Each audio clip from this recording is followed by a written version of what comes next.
Luis Orozco from JQI. I'm the nanofiber at JQI at Bradley Support. All right, so thank you very much for the invitation to this great workshop. When I got the invitation, I immediately jumped at the opportunity to not just come and say, yes, this is going to be fantastic to bounce ideas with friends and new friends, but I said, can I bring my student? And so Pablo is here, and to make the point even stronger, he's going to give the second part of the talk. Okay, so this is a joint talk, and Pablo, so I need to get a warning at in about 15 minutes. Okay? All right, so warning, yeah. All right, so we're at the JQI. And of course, many people have worked, have helped us in these. And the people in red are AMO students and undergraduates, and the people in blue are condensed matter. And we have a large number of professors and researchers, and I do want to particularly highlight Frederic Fatemi, who has been crucial in making some of the advances that we've done. And a couple of the participants, particularly our chair, is part of the team. So, but the team is really made out of students and undergraduates, and these are the current ones. We have Jeff just left for MIT last Friday. But let me tell you the story of what is or why we came into the nanofiber world. We came into nanofiber world because we wanted to construct a hybrid system that couples neutral atoms to superconducting qubits. That sounds completely crazy. Yes, I am famous for that. So let me tell you what happened. So that was a few years ago.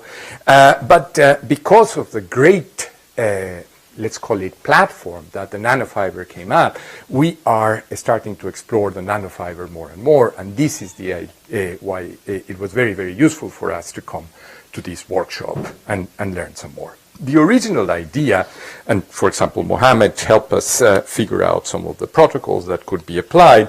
The original idea was, let's put a superconducting squid, right, and couple that squid that will be actually having a frequency of about 6.8 gigahertz, couple it magnetically to a bunch of atoms that are trapped a few microns away, and those bunch of atoms are going to be rubidium atoms, so that the two will work. And so that was the original idea. We're still making progress, but we very quickly find that there were many experimental constraints. The first one is that our refrigerator only has 200 microwatts of cooling power. Now, I know there are many people here with the superconductor community, and you know that the best, that the light and superconductors don't get don't get along very well, and the result is that now you can commercially buy extremely good single photon detectors made out of superconductors. So that was one part, and the other part is that we cannot support large nor changing magnetic fields. So we were in a conference, and that's when we first heard of this fantastic work by the group in those days in Mainz of Arno Rauschenwälder, and eventually we developed a concept that said, okay, what we need to do is we need to use a nanofiber. And this nanofiber is going to have the atoms trapped around it, and we're going to have an LC, let's just, as a concept, take an LC circuit where the L is this, and the C are the interdigitated capacitors, and these should work, and then coupled to the squid somewhere around here to begin with. So our part of the job has been to develop this part, and as you just heard from me, the losing light on these nanofibers is a killer for us. It's a killer because that light can end up on the superconductor, and then the superconductivity is gone, or the Q of this resonator will change. So we started following with a lot of interactions with a group of Arno to learn about the fabrication and the optical properties of this nanofiber. Eventually, thanks to the graduate students that were very, very, very persistent in learning and really being extremely careful, they were able to produce nanofibers whose transmission is 99.95 plus or minus 0.05. So all the light really goes in and comes out. So that's a very, very, very good. So that implied two things. First, knowing the geometry extremely well, making sure that the adiabaticity of the mode is completely conserved and all along the taper. But also, and this was if you ask me what was the crucial part that pushed us from 99 to 99.95, was an absurd cleanness of the process when cleaning out the cover of the fiber, they became absolutely obsessed to the point that they would do the cleaning and then they would, with microscopes, look along the part that was going to be stretched, and it got very, very clean. And that is how, yes, we can reproduce these high quality fibers. One of the things, the other things that is very important for us is to actually, this beating that you see here is indeed a beating that tells you about which modes you are exciting on the fiber, right? So you launch indeed the fundamental which is actually a hybrid mode. That fundamental goes in, but that hybrid mode then escapes, and you'll see a little bit more about that escaping in a moment, the details of that escaping. But eventually, if the adiabaticity is correct, we go back inside. Now, by taking the spectrogram of that region, we can actually see and find which are the modes that we're exciting, and against the HE11. All right? So the losses in the fiber are a big thing for us, okay, because of it will end up on the resonator. So we started to think, in great extent motivated by the literature that said, well, maybe we can trap on a higher order mode. A higher order mode will be mostly outside the fiber. If it's mostly outside the fiber, then the losses inside the fiber that will cause problems are going to be less. So the next family of modes, so this is the HE11, right? There are some Bessel functions there, but the other modes are this one, so these ones all have a hole, but please note each one of those has really weird polarizations, right? The TM, the TE, and the HE, and these are the ones that we are going to start to explore a little bit, okay? Fine. So when we started to explore these ones, our success in getting some good transmission was really, really bad.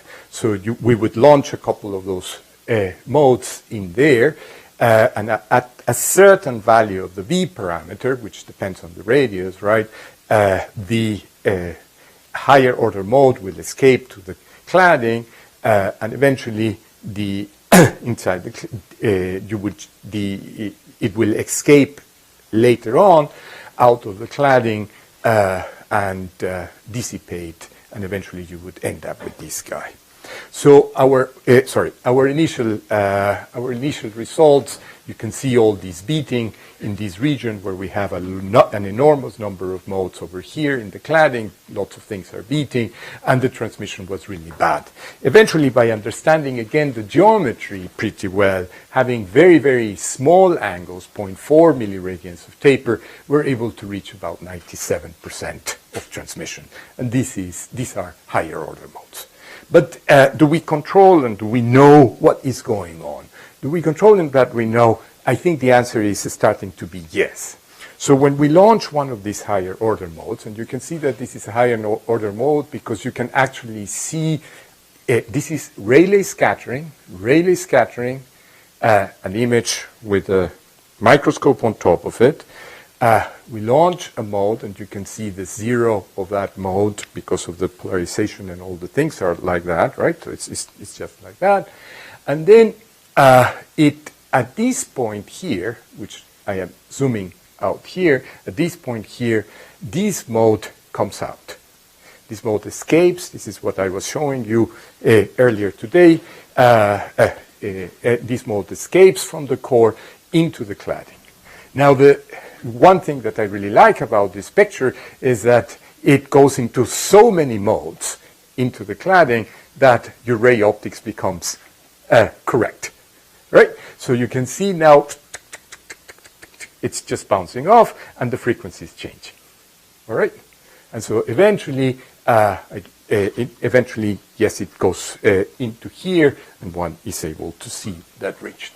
So here is a calculation. So it seems that we do understand exactly what's happening in terms of that, in terms of the Rayleigh scattering, in terms of the losses.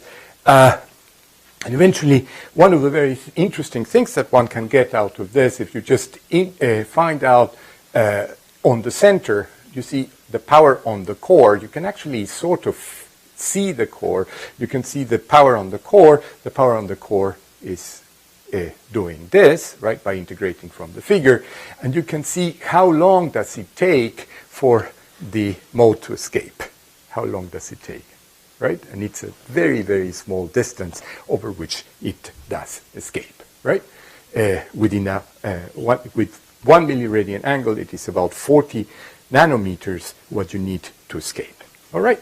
So we can calculate spectrograms. We can calculate spectrograms of all this, and those spectrograms actually give us the mode that is propagating there.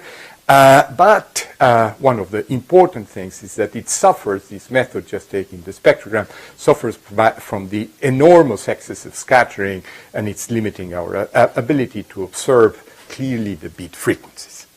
I'll show you what we've done to conserve that, to fix that. Nevertheless, by looking at these frequencies very, very carefully and knowing the relationship between radius and frequency for the beating between the TE and the HE, or the TM and the HE, right, we can actually then, if we sit in this region, we get an almost linear relationship between the frequency and the radius, and by looking at the changes of that, we can get nanometer definition of the radius of the, as we go along the radius, as we go along the fiber, okay? So these results just appear in May in Optica, all right? So, but that's not good enough, and what we actually ended up doing is we just use directly mapping with an evanescent field. So we put another fiber, another optical fiber. So here's the nanofiber. We put a pro fiber, which was a little bit thicker, more in the 5 microns, and then we just move it along. And if we move it along, then you can see a much, much more defined, a much, much cleaning beating of all the modes that are happening. And then the way that this looks, now these, you may say, well, that's all garbage. No, now these are all real frequencies. And these all frequencies, when you take the spectrogram, you can actually see them changing, and you can see the quality of the fiber. These small changes tell you that, yes, the thickness of the fiber as a function of length, right, is changing a little bit. And that is extremely useful and very, very nice. And then if you just sort of look over here, then you can identify which guys are beating with each other and the frequency of those compared to the calculation. So it seems to be that we are starting to understand not only the very, very well, also the propagation of higher order modes, and so that's very encouraging. So what we need to do, as I said, we need to put the atoms in the dilution refrigerator, and putting the atoms in the dilution refrigerator is not trivial. There are already some progress that we have. So we've designed a magneto-optical trap which works with only one laser beam that can work anchored at 3.5 Kelvin. And then what the plan right now, which we have not implemented, is with a nanofiber of about 5 centimeters, a nanofiber which is about 5 centimeters, we will trap the atoms here, and then a conveyor belt will take it to the resonator, which is over there. Our resonator will sit at about 20 millikelvin.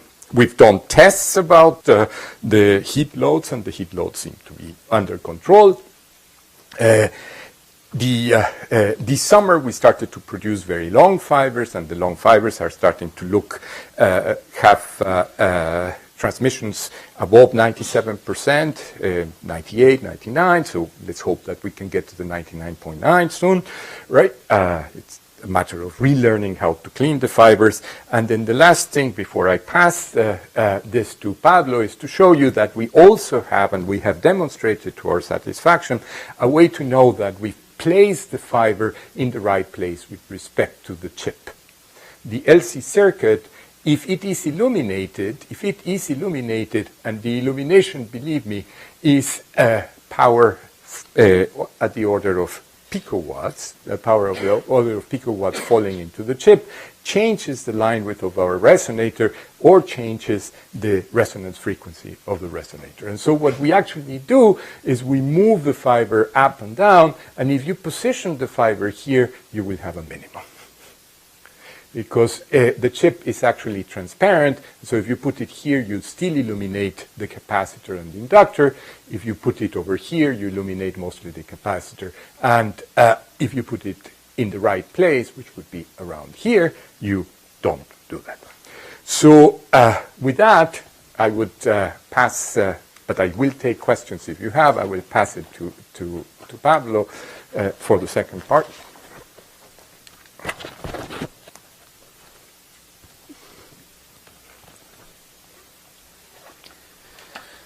Okay.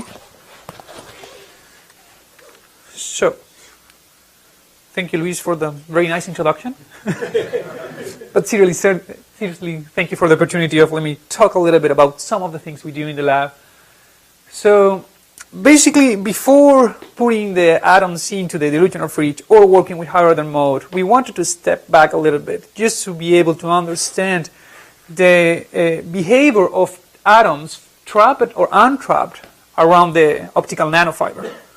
So we started by asking ourselves rather more basic questions that I'm going to try to briefly summarize here.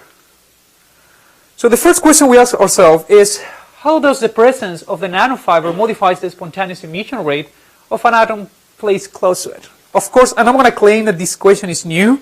This has been answered theoretically in several papers. But as the extent of our knowledge, we haven't seen any direct measurement of this, so we want to just go to the lab and actually measure it. So the setup looks something like that. We have a tapered nanofiber, and we overlap an atomic cloud. And what we measure is the decay rate of the D2 line of the rubidium-87 using a technique called time-correlated single photon counting, which basically consists in sending a pulse, then triggering a detector and waiting until all the photons arrive, and if you average enough, then you get a nice direct measurement of the decay time. Just to explain a little bit the language, if the atom is very far away from the fiber, it decays as in free space, we call that a gamma naught, which is basically free space decay rate. But if the atoms are close enough to the fiber and then emit fluorescent light that gets evanescently coupled into the guided mode of the fiber, we call that gamma prime, which is going to be the modified other hands decay rate. First of all, we want to just have a back on the envelope calculation and see if we are going to be able to see this effect in our setup. So the first thing you expect to see is basically the modification of the oscillating dipole due to the presence of another surface. So in this case, the fiber is going to be our dielectric surface, and you have to consider the electromagnetic field being reflected in this surface back to the dipole, and that changes the dipole moment, or equivalently, you can place like an image dipole to mirror that. And of course, that's going to depend on the orientation of the dipole, and if you assume an infinite dielectric plane, in this case silica, you get an effective enhancement That, of course, gets bigger as it's closer of the fiber, and it decays away, and you recover free space radiation when you're far away, and you get almost an enhancement, a factor of 2 for the right orientation of the dipole. In this case, it's perpendicular to the surface. On top of this, you have to consider another effect, which is basically the effect of the electromagnetic field, or the vacuum electromagnetic field, being guided by the nanofiber. And it's easy to compute with Fermi-Golden's rule. You just have to know the mode density, in this case in just one dimension, and the interaction Hamiltonian, which is proportional to the electromagnetic field, or the electric field of the guided mode, which is this complex sum of a first order modified Bessel function. But it's basically dominated by this first term.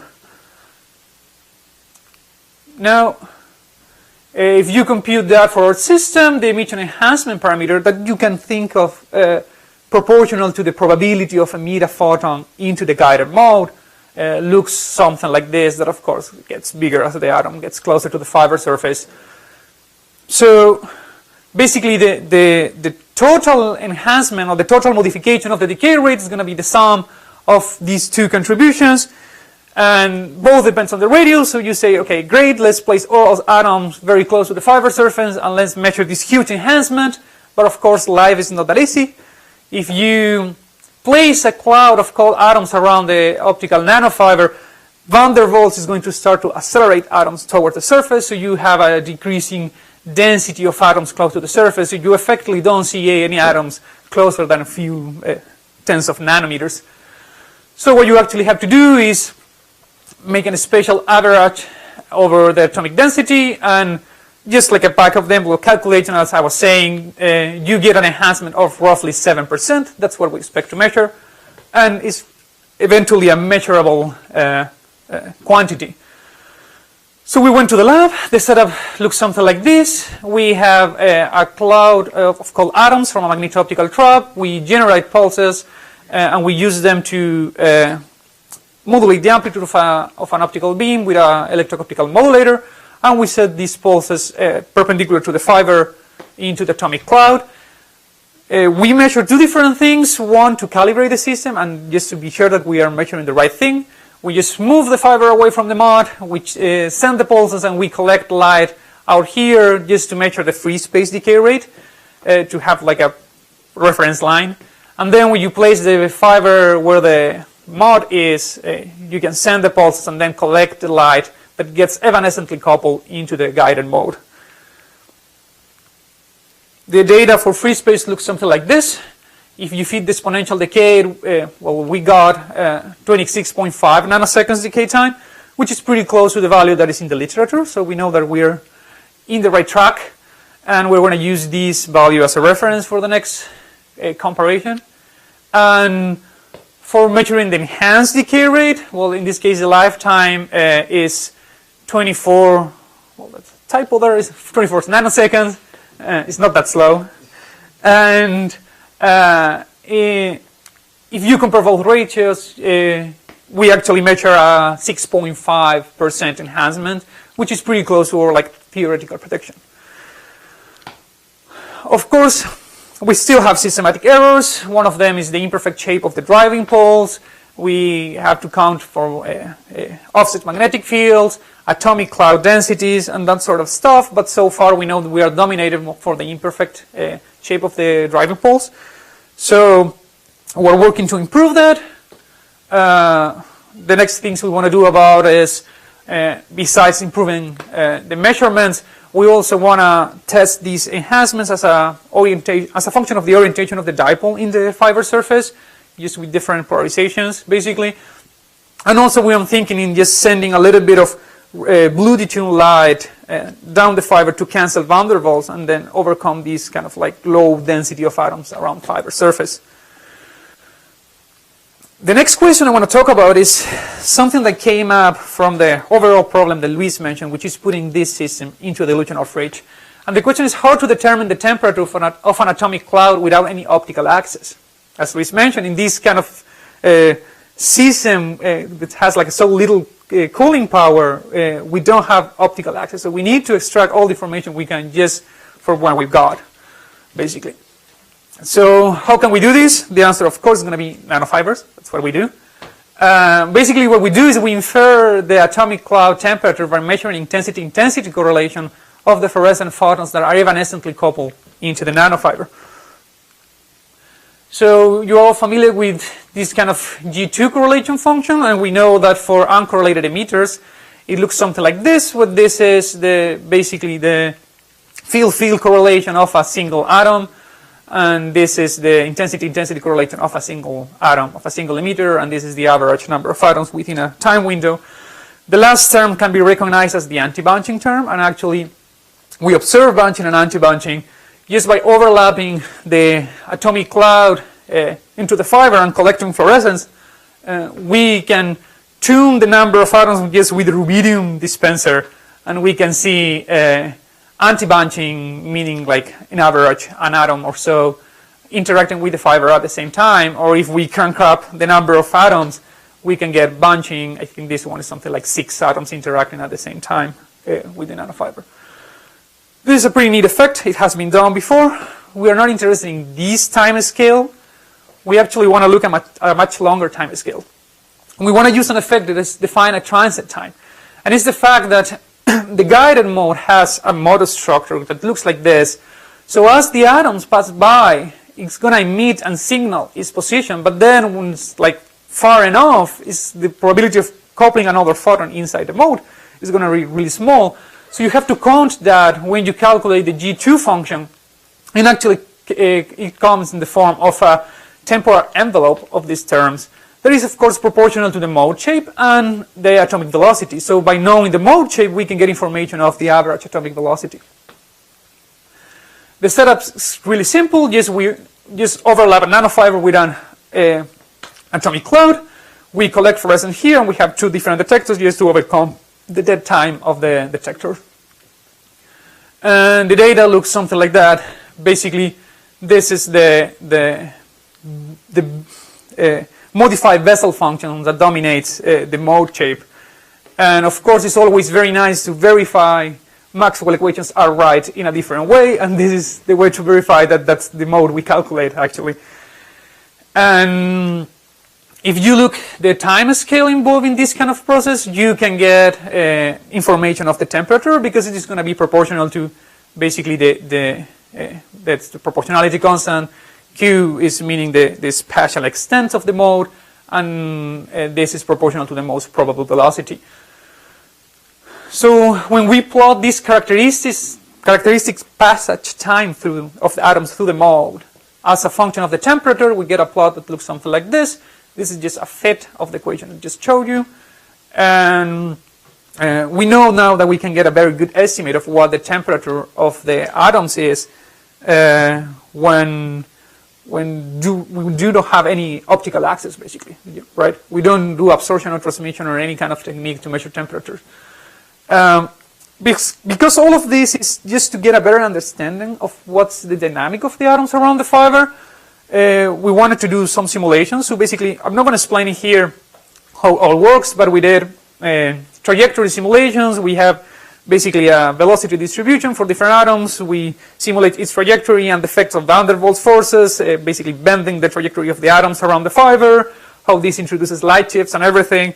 And when you plug everything together, this is the result of the simulation, which is not exactly the same, but you can see that it has the right trend, so we know we got the physics right, basically. The take-home message for this is you can basically characterize velocities of atomic clouds around any kind of waveguide you have, right? In this case, we use a fiber, but as long as you know the mode of your waveguide, you can get this kind of information. The final experiment I want to talk about is basically observation of dynamic effect of trapped atoms. We can trap atoms with these kind of schemes, and maybe most of you are already familiar. We send 2 contrapropagating red detuned beams to create an attractive potential and an actual standing wave, as you can see here, and then a blue detuned beam to create a repulsive potential to overcome van der Waals forces, and the quasi-linearly polarized modes look something like this. And the trapping potential looks something like this once you add the blue detuned beam, the red detuned beam, and the van der Waals forces.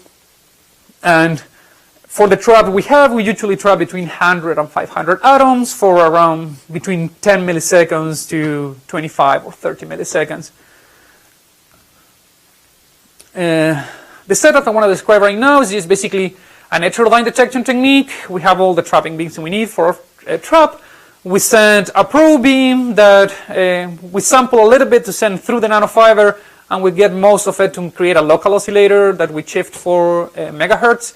Then we do all the polarimetry setup to compensate for birefringes in the fiber and wherever polarization rotation is experiencing the probe in the nanofiber. And then we do this kind of balance detector to do polarimetry of the probe beam. What we want to observe is the following effect. This is how a transversal cut of the trap looks like. Is the red trapping beam is linearly polarized this way. That's why it has two minimums each side of the fiber. And the blue detuned beam is polarized up and down. So the trap looks something like this. The atoms are placed at the center of this trapping minimums. And you can see here that if you send an out of resonant beam, it can experience a difference index of refraction when it sees the atoms than when the atoms are not there. So you can define as a kind of like extraordinary axis and ordinary axis of this fiber. And basically, the trapped atoms become a birefringent media. So what we do is we send a probe that is a few nanowatts and 200 megahertz detuned to the blue side of resonance. And the signal we get at the output looks something like this. Forget a little bit about the oscillations for a second. This the signal we were expecting, which is basically the birefringency decreasing as the atoms leave the trap, basically. And this goes down all the way to 0. And you can use it as a way to characterize the lifetime of your trap. What we got surprised for was actually those oscillations that we didn't expect. We got puzzled for a couple of days, but when we saw the frequencies that these oscillations were at, which is this 72 kilohertz and 200 kilohertz, we got a pretty good idea of what could be, which is basically trap frequencies. So what was happening is that this is how the trap looks like. Those are where the minimums are. But when we send the probe, even though it's far detuned and it's just few nanowatts, it's enough to modify the potential. So actually, if you didn't see it, you can see it again. It goes from there to there. So it's a very different trap. And now what's happening is that we change the center of the trap first. So now the atoms are going to start moving back and forth this potential. And if you go into the simulation and you calculate what are these frequencies, you actually get for the azimuthal component roughly 70 kilohertz, and for the radial component 200 kilohertz, within 10% deviation in this, which is a pretty amazing. It's a pretty good agreement, let's say, because all the people that work with this nanofiber know how hard it is to get right polarizations at the fiber waist. So the fact that you just plug the numbers and you get actually the trap frequency you were expecting is very comforting for us. Of course, it's a mechanical effect, so you can basically turn on the probe beam, see how the atoms move back and forth. The trap is not very harmonic, so there is some decoherence, and then basically the signal goes away, but you can turn off the probing beam again, turn it on again, and see again many times how the remaining atoms are oscillating back and forth into the trap minimum. Why did we start doing this? Well, the final goal that we haven't achieved yet is just be able to measure a Faraday rotation of trap atoms. We just want to spin polarize the atoms in a stretch state and use them to do magnetometry in a very localized way and see how the atoms are processing around. The spin of the atom is processing around. So we are working towards this direction. Stay tuned for further results. And just as a summary of what we just talked about, we already know pretty well how to make fibers, how to work with high order modes, and how to control them. We did a brief study of the enhancement in the decay rate of the atoms due to the presence of the fiber. We use basically G2 or second order correlation measurements and the fact that we know very well the mode of our waveguide to characterize temperature of an atomic cloud around it. And we saw some birefringing effects and some like dynamic changes of the trap potential. And of course, to do is always to integrate this kind of system with superconductor circuits, as Luis explained earlier. Thank you for your attention.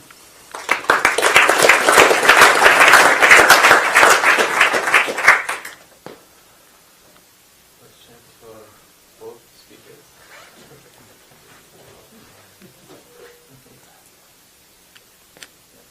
Jeff? So some impression is that you've done so spectacular with the fundamental modes that when you went to these higher order modes to reduce the scattering, that are you going to use the fundamental mode? If you ask me right now, I still say yes. If you ask me right now, but we may find.